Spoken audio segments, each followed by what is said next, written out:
Very good morning dear students. हम लोग आपके फिजिक्स का सेकेंड चैप्टर पढ़ रहे हैं, force and laws of motion. इसमें हम लोगों ने अभी तक फर्स्ट लॉ ऑफ मोशन के बारे में पढ़ लिया हुआ है और सेकेंड लॉ ऑफ मोशन के बारे में हम लोगों ने पढ़ लिया हुआ है। मैं चाहता हूँ कि सेकेंड लॉ से रिलेटेड कुछ न्यूमेरिकल्स हैं, ठीक, उन न्यूमेरिकल्स को अभी सॉल्व कर लेते हैं हम लोग, ताकि हमारा जो कॉन्सेप्ट है वो पूरी तरह से क्लियर हो जाए। जैसा कि मैंने आप लोगों को बताया था कि जो फर्स्ट लॉ ऑफ मोशन है वो फोर्स के बारे में एक्सप्लेन करता है, ठीक, और जो सेकेंड लॉ ऑफ मोशन है वो क्या बताता है, मीजरमेंट, फोर्स का मीजरमेंट होता है सेकेंड लॉ के द्वारा, यानी कि फोर्स के मैग्नीट्यूड का पता लगाया जाता है किससे, सेकेंड लॉ ऑफ मोशन से, ठीक। इस लॉ पे बेस्ड कुछ न्यूमेरिकल्स हम आज ट्राई करेंगे, ठीक है। आप लोग इन न्यूमेरिकल को बहुत ध्यान से देखिए। इसके बाद इस लॉ से रिलेटेड जो भी न्यूमेरिकल्स आपके पास कहीं से भी किसी भी बुक से आपको मिले उसकी प्रैक्टिस घर पे करिए, ठीक। चैप्टर फिनिश होने के बाद हम लोग सारे के सारे न्यूमेरिकल एक तरफ से फिर से स्टार्ट करेंगे, बट अभी के लिए दो चार न्यूमेरिकल देख लेते हैं। पहला न्यूमेरिकल है, what would be the force required to produce an acceleration of 2 metre पर सेकेंड स्क्वायर। बोल रहे फोर्स कितना लगेगा अगर 2 मीटर पर सेकेंड स्क्वायर का एक्सेलरेशन प्रोड्यूस करना है तो, ठीक है। चलो, किसमें प्रोड्यूस करना है भाई, on a body of mass 12 KG, एक 12 केजी मास का ऑब्जेक्ट है, ठीक है, उसमें कितना फोर्स लगाया जाए कि 2 मीटर पर सेकेंड स्क्वायर का एक्सेलरेशन वहां पे हमें मिल जाए। ये पहली बात हो गई। दूसरी बात यहाँ पे कह रहे हैं, what would be the acceleration if the force was doubled. ये तो पहली कंडीशन हो गई। दूसरे कंडीशन में बोल रहे हैं कि अगर फोर्स को क्या कर दिया जाए, डबल कर दिया जाए, यानी कि 2F कर दिया जाए, F डैश इक्वल क्या कर दिया जाए, 2F कर दिया जाए, तो एक्सेलरेशन कितना होगा, एक्सेलरेशन क्या होगा। अब ऑब्जेक्ट तो वही है, इसका मतलब मास जो है यहाँ पे क्या रहेगा, सेम रहेगा, मास में कोई चेंजमेंट नहीं होना है, यानी 12 केजी था तो 12 केजी ही रहेगा, ठीक। अब यहां से हम फोर्स का मैग्नीट्यूड निकाल लेते हैं कि आखिर 12 केजी के मास को 2 मीटर पर सेकेंड स्क्वायर का एक्सेलरेशन अगर प्रोवाइड करना है तो हमें कितना फोर्स लगाना पड़ेगा। तो हमारे पास सेकेंड लॉ ऑफ मोशन है, F equal to m into A, m की वैल्यू है 12, a की वैल्यू है 2, यानी कि ये हो गया कितना, 24। और फोर्स की यूनिट क्या होती है बच्चों, न्यूटन होती है SI यूनिट फोर्स की। तो ये मैग्नीट्यूड हो गया। अगर हम 24 न्यूटन का फोर्स लगाएं किस पे, 12 केजी मास के किसी ऑब्जेक्ट पे, तो 2 मीटर पर सेकेंड स्क्वायर का एक्सेलरेशन वहां पे मिल जाएगा हमें। दूसरी कंडीशन में पूछ रहे हैं कि अगर फोर्स को डबल कर दिया जाए एक्सेलरेशन क्या होगा। तो देखिए यहाँ पे अगेन F डैश में क्यों कह रहा हूं, क्योंकि अभी फोर्स चेंज हो गया है, फोर्स क्या कर दिया गया, डबल कर दिया गया, इस वजह से F डैश, M इंटू ए डैश। अब आप कहेंगे M पे डैश नहीं लगाया, M पे इसलिए डैश नहीं लगाया क्योंकि M यहाँ पे और यहाँ पे दोनों जगह पे सेम है। A यहाँ पे चेंज हो रहा है इस वजह से A डैश, F यहाँ पे चेंज हो रहा है इस वजह से F डैश। तो हमें निकालना क्या था, एक्सेलरेशन निकालना था, यानी कि A डैश इक्वल हो जाएगा F डैश अपॉन M, और F डैश की वैल्यू कितनी है, 2F अपॉन M, और F की अगर वैल्यू की बात करें ये 24, M की बात करें तो ये हो जाएगा 12, ये कैंसिल होगा, तो एक्सेलरेशन कितना आ रहा है, 4 मीटर पर सेकेंड स्क्वायर का एक्सेलरेशन आ रहा है, ठीक है। नेक्स्ट क्वेश्चन देखते हैं बच्चों हम लोग।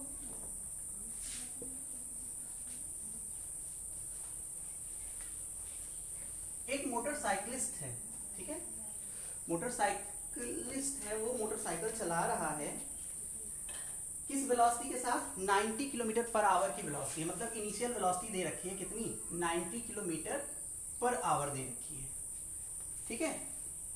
And it takes 5 second to stop after brakes are applied, और बोल रहे हैं कि इस बाइक में ब्रेक लगाई जा रही है तो 5 सेकेंड में वो बाइक क्या हो रही है, रुक जा रही है। इट मीन्स 5 सेकेंड टाइम दिया हुआ है, और उसकी फाइनल वेलोसिटी क्या हो जा रही है, जीरो हो जा रही है, मींस v की वैल्यू क्या हो जा रही है, यहाँ पे जीरो हो जा रही है। ठीक है, आगे आपसे क्या बोल रहे हैं, calculate the force exerted by the brake on the motorcycle if its mass along with the rider is 200 kg। बोल रहे हैं हमें फोर्स का मैग्नीट्यूड कैलकुलेट करना है कि कितना फोर्स ब्रेक के थ्रू उस मोटरसाइकिल पे लगाया गया कि जो मोटरसाइकिल का मास है कितना है, 200 kg है राइडर के साथ, मीन्स राइडर उस पर बैठा होगा तो राइडर का वेट प्लस मोटरसाइकिल का वेट, दोनों का वेट मिला के कितना हुआ, 200 kg हुआ। तो अब यहां से हमें फोर्स निकालना है कि कितना फोर्स ब्रेक्स जो हैं वो अप्लाई करेंगी उस मोटरसाइकिल के ऊपर कि वो 5 सेकंड में रुक जाए। ठीक, यहाँ पे आप देख रहे हैं टाइम दिया है सेकंड में, यहाँ पे ये केजी में दिया हुआ है, ये किलोमीटर में दिया हुआ है। तो इसको हमें क्या करना होगा, एसआई यूनिट में कन्वर्ट करना, एसआई यूनिट नहीं सॉरी, इसको चेंज करना होगा मीटर पर सेकंड में। 90 इंटू 5/18 ये हो जाएगा 5, इट मीन्स 25 मीटर पर सेकेंड, ये आ गई इसकी इनिशियल वेलोसिटी। अब देखिए हमारे पास फॉर्मूला होता है F equal to M into A, F equal to M into A, लेकिन यहाँ पे जो भी गिवन चीजें हैं उसमें हमें देखने में पता चल रहा है कि यहाँ पे ए तो दिया ही नहीं है, तो जाहिर सी बात है ये जो गिवन चीजें हैं इसी से ए निकाल लिया जाएगा। तो ए कैसे निकालेंगे भाई, A equal to V minus U upon T हमारे पास फॉर्मूला है, फर्स्ट चैप्टर में हम लोगों ने पढ़ा हुआ था इसको। ठीक, उस फॉर्मूले का यूज करेंगे यहाँ पे और वैल्यू निकाल लेंगे हम ए की। तो बी की वैल्यू है 0, यू की वैल्यू है 25, टी की वैल्यू है 5, ये हो गया -25/5, इट मीन्स ए की वैल्यू आई -5 मीटर पर सेकेंड स्क्वायर। अब ये माइनस साइन शो क्या कर रहा है, माइनस साइन ये बता रहा है कि जो एक्सेलरेशन है वो एक्चुअली एक्सेलरेशन नहीं है बल्कि वो क्या है, रिटार्डेशन है। ठीक है, निगेटिव साइन क्या शो कर रहा है कि ये रिटार्ड हो रहा है। तो चलिए अब कैलकुलेट कर सकते हैं हम यहाँ से force. F equal to M की वैल्यू 200 kg और A की वैल्यू -5 मीटर पर सेकेंड स्क्वायर। ठीक है, तो ये हो जाएगा कितना, 1000 माइनस का 1000 क्या न्यूटन, माइनस का 1000 न्यूटन फोर्स ब्रेक जो है अप्लाई करेंगी किसके ऊपर, उस मोटरसाइकिल के ऊपर, जिससे वो 5 सेकंड के अंदर क्या होगा, रुक जाएगा। ठीक है बच्चों, अब यहां पे आप सोच रहे होंगे कि ये माइनस साइन क्यों दिया हुआ है। एक्चुअली माइनस साइन इसलिए दिया हुआ है कि जो फोर्स लग रहा है वो फोर्स मोशन के अपोजिट डायरेक्शन में लग रहा है, मतलब मोटरसाइकिल जिस डायरेक्शन में मूव कर रही है उसके जस्ट अपोजिट डायरेक्शन में क्या लग रहा है, फोर्स लग रहा है, तभी मोटरसाइकिल रुक रही है। इसी वजह से यहाँ पे जो साइन है वो निगेटिव आया है, मीन्स रिटार्डिंग फोर्स है। ये कैसा फोर्स है, रिटार्डिंग फोर्स। नेक्स्ट क्वेश्चन हम लोग देखते हैं, यहां पे दिया हुआ एक क्रिकेट बॉल, एक क्रिकेट बॉल ऑफ मास 70 ग्राम, मास दिया हुआ क्रिकेट बॉल का कितना, 70 ग्राम। ठीक है, moving with a velocity of 0.5 metre पर सेकेंड। वेलोसिटी कितनी दी हुई है, इनिशियल वेलोसिटी 0.5 मीटर पर सेकेंड दी हुई है। आगे दिया stopped by a player in 0.5 second. एक प्लेयर क्या कर रहा है, उसको रोक दे रहा है। ठीक है, तो फाइनल वेलोसिटी क्या हो जा रही है, 0, और टाइम कितना लग रहा है, 0.5 सेकेंड लग रहा है टाइम। अच्छा, तो बोला जा रहा है यहाँ पे what is the force applied by the player to stop the ball assuming force to be constant. अब देखिए क्वेश्चन फिर से समझते हैं एक बारी।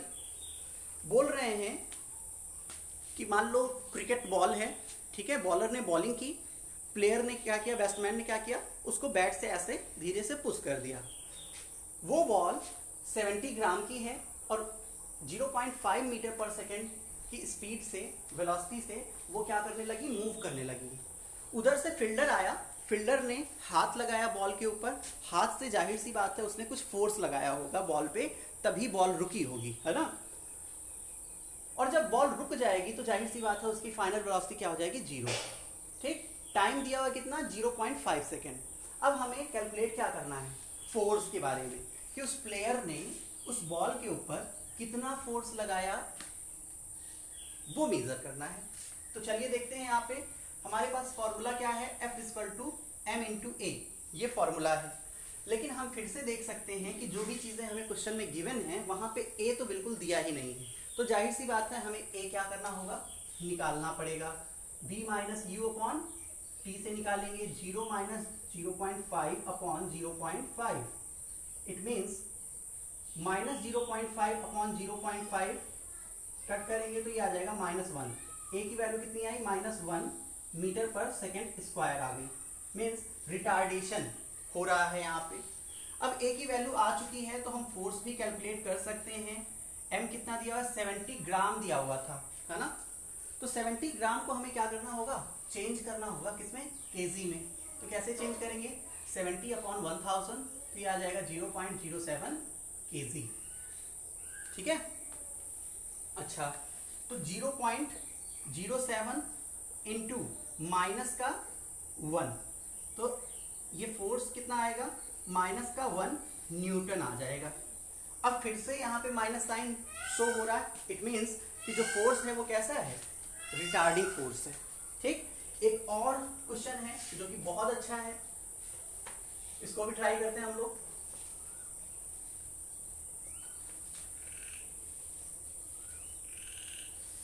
दिया हुआ है, A bullet of mass 25 gram moving with a speed of 100 metre पर सेकेंड। बुलेट दिया हुआ है, बुलेट का मास दिया हुआ कितना, 25 ग्राम दिया है, ठीक है। और वो किस इनिशियल वेलोसिटी के साथ मूव कर रही है, 100 मीटर पर सेकेंड इनिशियल वेलोसिटी है, इस वेलोसिटी के साथ वो मूव कर रही है। Pierces a bag full of sand kept adjacent to a wall. क्या बोल रहे हैं, एक वॉल है, कोई दीवार है, ठीक है, वहां पे एक बैग रखा हुआ है, मान लेते हैं कोई बोरी रखी हुई है, उसमें क्या भरा हुआ है, सैंड भरा हुआ है, ठीक है। बुलेट फायर किया जा रहा है, यहां से बुलेट यहां पे जा रही है, जैसे ही यहां पे बुलेट पहुंची उसने क्या किया, इस बोरी को फाड़ दिया और उसके अंदर धंसती चली गई। तो थोड़ी देर बाद क्या होगा, कुछ दूर जाने के बाद ये बुलेट क्या हो जाएगी, रुक जाएगी, ठीक है। अब देखिए आगे बोल रहे हैं, the bullet stops in the bag after 0.05 second. Time कितना लग रहा है, 0.05 सेकेंड लग रहा है। 0.05 सेकेंड के बाद इस बोरी के अंदर ये बुलेट क्या होगी, रुक जाएगी। रुक जाएगी तो फाइनल वेलोसिटी क्या हो जाएगी, इसकी 0 हो जाएगी। तो आपसे बोल रहे हैं फाइंड, क्या फाइंड करना है, एक्सेलरेशन फाइंड करना है, फोर्स फाइंड करना है और डिस्टेंस फाइंड करना है। बोल रहे हैं एक्सेलरेशन क्या होगा, ठीक है, जब ये बुलेट इस बोरी के अंदर जाएगी तो एक्सेलरेशन क्या होगा, एक्सेलरेशन तो होगा नहीं, बुलेट की जो स्पीड है वो कम हो जाएगी। क्यों, क्योंकि सैंड है ना, सैंड। अब अगर सैंड है वहां पे तो जाहिर सी बात है सैंड के अंदर बुलेट की स्पीड क्या होगी, कम हो जाएगी। तो इट मीन रिटार्डेशन हमें निकालना है, पहली चीज। दूसरी चीज हमें फोर्स निकालना है और तीसरी चीज हमें निकालना है कि डिस्टेंस। मीन्स जब ये बुलेट इस बोरी के अंदर जाएगी, इस बैग के अंदर जाएगी, तो जाहिर सी बात है तुरंत तो रुकेगी नहीं, थोड़ा तो डिस्टेंस कवर करेगी ना। मान लेते हैं यहाँ पे आके बुलेट रुक गई, तो ये डिस्टेंस भी हमें मेजर करनी है, ये डिस्टेंस कितनी है। तो चलिए सबसे पहले हम निकालते हैं ए, एक्सेलरेशन निकालते हैं। कैसे निकालेंगे एक्सेलरेशन, फॉर्मूला है हमारे पास, A equal V minus U upon T. तो v कितना दिया हुआ है, 0, u कितना दिया हुआ है 100 और t कितना दिया 0.05 दिया। It means -100 upon 0.05। अब यहाँ पे बच्चों हम लोग देख सकते हैं पॉइंट के बाद 2 डिजिट लगी हुई हैं, ठीक, ये होल है और ये डेसिमल है, तो इसको भी हमें होल बनाना पड़ेगा। तो 100 से ऊपर और 100 से नीचे मल्टीप्लाई करेंगे तो ये हो जाएगा -10,000 अपॉन 5। इट मीन्स ये आ गया कितना, -2000 मीटर पर सेकेंड स्क्वायर। मीन्स जो एक्सेलरेशन आया है वो माइनस में आया, इट मीन्स वो एक्सेलरेशन तो है नहीं, वो रिटार्डेशन है, ठीक। और कितना आया है, 2000 मीटर पर सेकेंड स्क्वायर आया है। कितना, 2000 मीटर पर सेकेंड स्क्वायर। अच्छा अब बात करेंगे हम सेकंड पोर्शन की। सेकंड पोर्शन को अगर हम कैलकुलेट करें कि फोर्स कितना लग रहा है, वो जो बैग है वो उस बुलेट के ऊपर कितना फोर्स लगा रही है, कौन सा फोर्स, रिटार्डिंग फोर्स। तो हम कैलकुलेट कर सकते हैं F equal to M into A से। ठीक है, m यहाँ पे ग्राम में दिया हुआ है, तो ग्राम में दिया हुआ है, जाहिर सी बात है इसको हमें चेंज करना पड़ेगा किसमें, केजी में। केजी में जब इसको चेंज करेंगे तो हो जाएगा 25/1000। ठीक है, तो ये हो जाएगा 0.025। ठीक है, तो 0.025 इंटू माइनस का 2000, इट मीन्स ये आ गया माइनस का 50 क्या न्यूटन। रिटार्डिंग जो फोर्स आ रहा है वो कितना आ रहा है, -50 न्यूटन आ रहा है। अब हमें थर्ड पोर्शन के ऊपर चलना है, थर्ड पार्ट के ऊपर। थर्ड पार्ट में पूछ रहे थे कि आखिर ये बुलेट कितनी डिस्टेंस कवर करेगी। तो डिस्टेंस निकालने के लिए हम लोगों के पास फॉर्मूला कौन सा है, फर्स्ट चैप्टर में हम लोगों ने पढ़ा हुआ था। थर्ड पॉइंट, डिस्टेंस, हम लोगों ने पढ़ा हुआ था एक फॉर्मूला v² = u² + 2as। यहां से हम क्या करेंगे, डिस्टेंस निकालेंगे। तो ये हो जाएगा v² - u², ये u इधर आएगा तो माइनस हो जाएगा, 2as। अब s की वैल्यू निकालनी है तो ये 2a नीचे आएगा, यानी कि s इक्वल टू हो गया v² - u² / 2 × a। v की वैल्यू कितनी है, 0, 0 का स्क्वायर, माइनस u की वैल्यू कितनी है, 100। ठीक है, 100 का स्क्वायर अपॉन 2 इंटू माइनस का ये क्या है, 2000। ठीक है, तो ये हो जाएगा कितना, 10,000, और ये कितना हो गया, 4000। 10,000 अपॉन 4000, 30 से 30 यहाँ पे कैंसिल हो गया। ठीक है, ये आ गया माइनस का 2.5, माइनस का 2.5 Newton force exert, sorry minus का 2.5 मीटर डिस्टेंस आ रही है। ठीक है, मीन्स -2.5 मीटर डिस्टेंस जाने के बाद वो बुलेट क्या होगी, रुक जाएगी। तो आई होप बच्चों ये सारे के सारे क्वेश्चन आपको समझ में आए होंगे। ये क्वेश्चन को अच्छे से आप लोग 2-3 बार वीडियो देख लेना, अगर नहीं समझ में आएगा तो, वरना एक ही बार में आई थिंक समझ में आ जाएगा आपको। और एक बार ये समझ में आ गया तो मैंने जैसा कि पहले कहा हुआ था कि आपकी बुक में इससे रिलेटेड जो भी न्यूमेरिकल्स होंगे उसकी प्रैक्टिस आपको करनी है। ठीक है, ये आपका होमवर्क है। आज के लिए इतना ही। Thank you, have a good day.